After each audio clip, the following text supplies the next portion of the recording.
on parle de la victoire de Donald Trump. Si vous me permettez, quel naufrage! Élu 47e président des États-Unis, Donald J. Trump a reçu une réaction mitigée à sa nomination. Le bonheur pour les uns, la crainte pour les autres, un renouveau pour certains, un désastre pour d'autres. Comment cet homme si polarisant a pu réussir de nouveau à atteindre la place la plus prestigieuse du monde, président des États-Unis. Bonjour à tous et bienvenue sur ce hors-série spécial.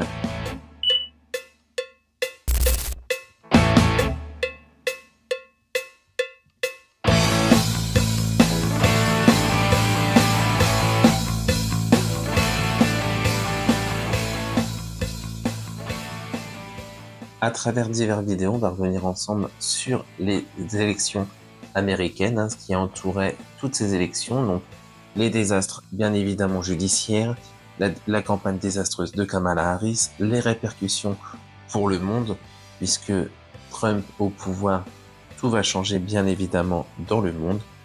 Mais dans cette première vidéo, on va revenir ensemble sur la campagne de Donald Trump, ce qui a séduit les Américains et pourquoi son programme a si bien fonctionné.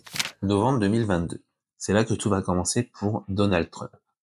Perdant une très grande influence au sein du Parti républicain, il décide tout naturellement de se lancer et devenir candidat pour le Parti républicain pour les prochaines élections présidentielles des États-Unis en 2024.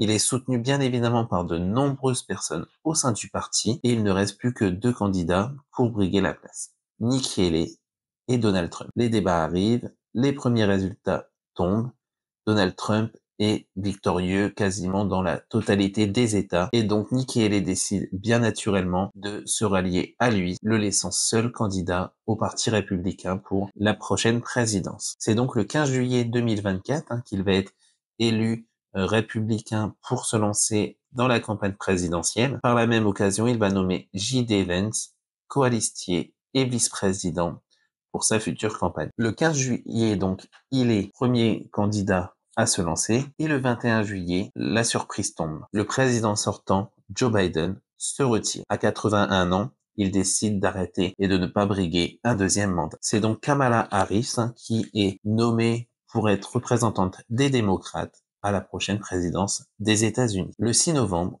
les résultats tombent.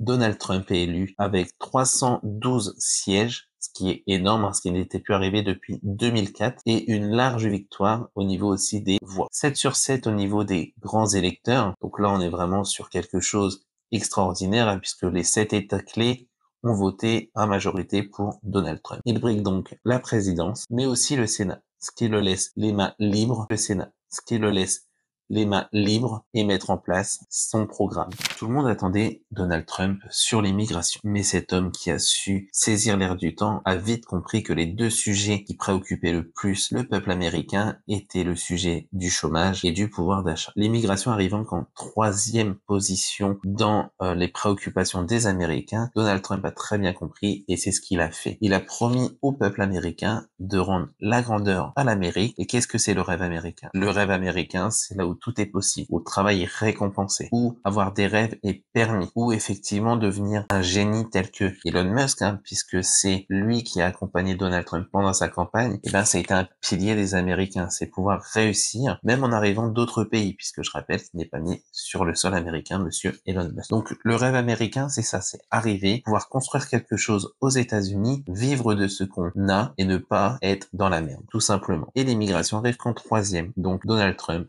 a construit un programme économique parfait.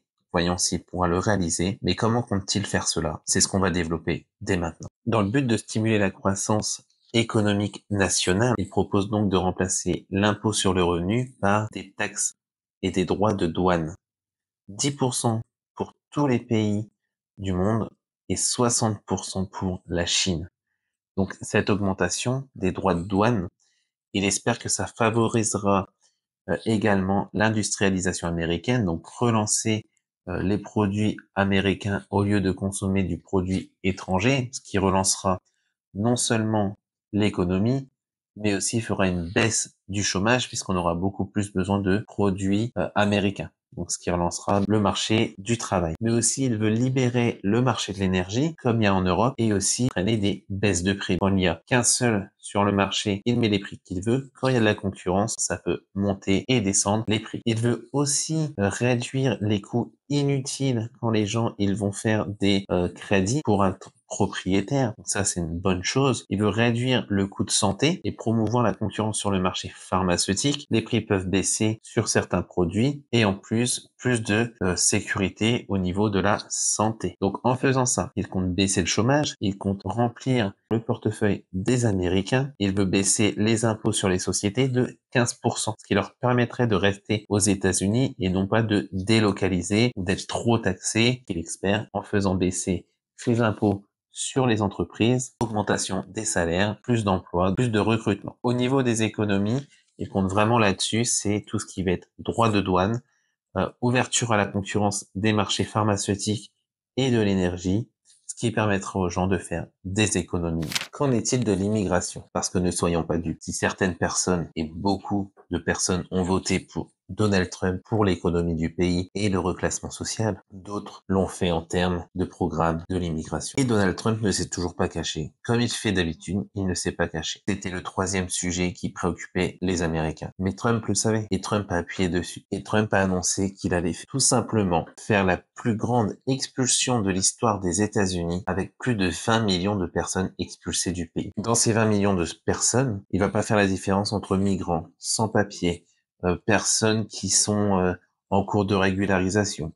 Il a tout simplement dit qu'il renverrait 20 millions de personnes dans leur pays. Et ça, je pense que ça a dû toucher beaucoup d'Américains qui se sentaient peut-être en danger, puisqu'il ne faut pas oublier que pendant que Joe Biden est au pouvoir, il y a eu le plus grand nombre d'immigration qui a connu les États-Unis. Donc effectivement, à ce niveau-là, Donald Trump fait tout l'inverse. Il a aussi prévu de renforcer la frontière, donc en mettant plus d'hommes aux frontières, surtout du Mexique bien évidemment, de lutter contre le narcotrafic en mettant aux policiers de plus gros budgets pour lutter contre le narcotrafic. Il allait faire en sorte que ni les communistes, ni les djihadistes et les sympathisants de djihadistes, ni les étrangers qui haïssent les États-Unis puissent atterrir aux États-Unis. Donc, comme d'habitude, il ne s'est pas caché, il a dit qu'il allait faire les choses, qu'il allait lutter contre l'immigration, lutter à la frontière, lutter contre le narcotrafic, renvoyer chez eux 20 millions de personnes. Ne nous cachons pas, ça a dû beaucoup plaire aussi à certains sympathisants de Donald Trump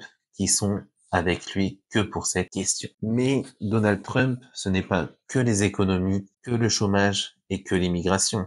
Il a aussi beaucoup parlé d'éducation. Et pour l'éducation, il a prévu de réduire le coût scolaire en ouvrant d'autres filières. Il a prévu de supprimer la théorie raciste qu'il y avait dans certaines écoles. En fait, il a dit que tous les États seront libres d'apprendre tout simplement aux enfants ce qu'ils ont envie d'apprendre. Ce qui va réduire aussi le coût aux contribuables. Certains n'ont pas envie qu'ils entendent dans les écoles que le blanc est mauvais par rapport au négationnisme qu'il y a eu des dernières années, que les hétéros sont des gens mauvais et que les LGBT sont les meilleurs.